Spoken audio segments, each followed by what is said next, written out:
Hello, welcome to Sprouted Dreams. If you bought one of my pillow boxes, this is a video to show you how to print and prepare the boxes. This one is made with cardstock and then glued on the sides. So this is going to really be your highest quality here. And you want the little finger nibs to go to the inside. And then you can see really how nicely these hold up, even without stickers on the ends, although that's a nice addition to have. These hold up quite well, even without any stickers. And this is going to hold its shape and do perfectly well as the print is going to look far more crisp and clear than on regular copy paper. So this is the more economical one, although copy paper is readily available. The cardstock is not too much more, but look at the difference in color. The copy paper is a bit more muted, whereas the cardstock just is able to absorb a bit more ink, and so you get a more vibrant color on that one. So with the copy paper, same thing.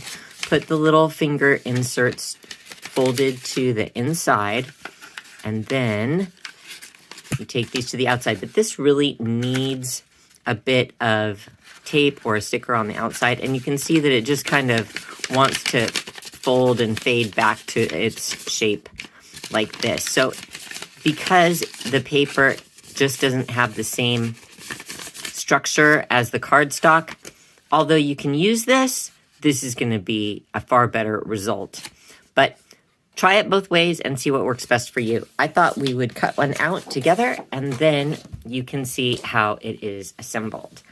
So you can start at any place and just cut your design out from the download that you've printed on your home computer. And again, this is cardstock. And if you need help finding where to download your files, I put a link in the description, and Etsy should also send you an email as to how to download your files. And then you are able to do that only on a laptop or desktop computer. If you try to download those to your phone or like to a pad, like an iPad or something, it's not going to work. And so be sure that you download to the proper device so that you can print them correctly. All right, we're almost all cut out here. Now you can see also on these, I am not cutting out the finger grips until the end. Just cut all the way around and then go back and do these little guys. It's just easier to catch on the second half of your cutting job rather than trying to get that through while you're cutting the whole design out. All right. Now, you can see also here where there are some very light marks, and that's where you're going to score the design. And the other light markings are where you're going to fold. So you can see you fold, you can glue or tape here. So we're going to go ahead and fold those down here. And it just follows the same line. You don't need too many special tools or anything for these, although in a moment we will need a tool to do the ends.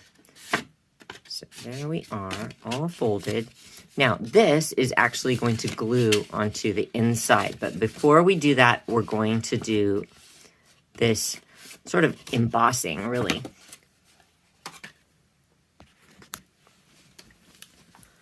So for this job, I have some clay tools, and the little ball on the end of that works perfectly for this job, but you could use an empty ballpoint pen or just something that is dull but pointed. So you don't want something that's actually going to cut.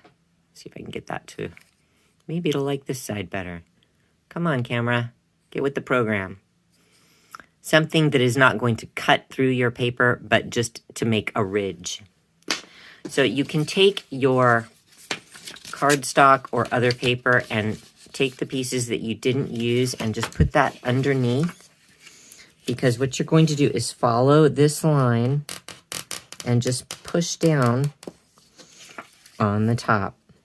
All 4 sides. Now, it doesn't really matter if you do this perfectly, and I'll show these with the other tool. But just so that you get a nice shape that is rounded and meets at these 2 corners.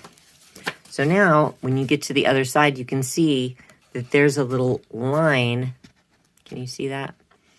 That comes through from your first mark. So flip it over, and then we're just going to follow that same mark on the other side.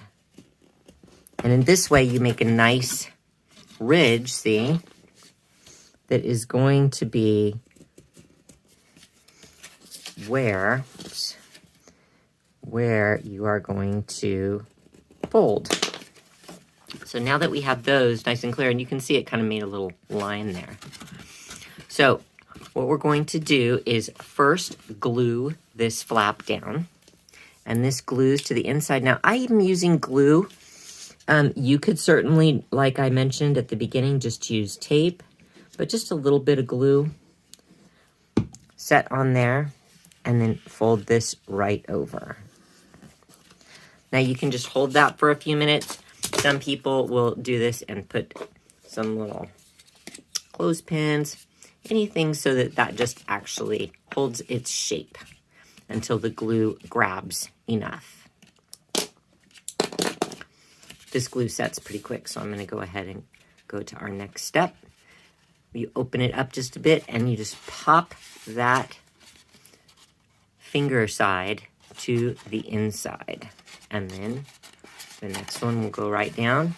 Now, this is the large shape that I had done, the large pillow box that I had done with the copy paper. Now, see how much better this holds together compared with the one that was done on copy paper. It just is going to hold up so much better. So keep that in mind.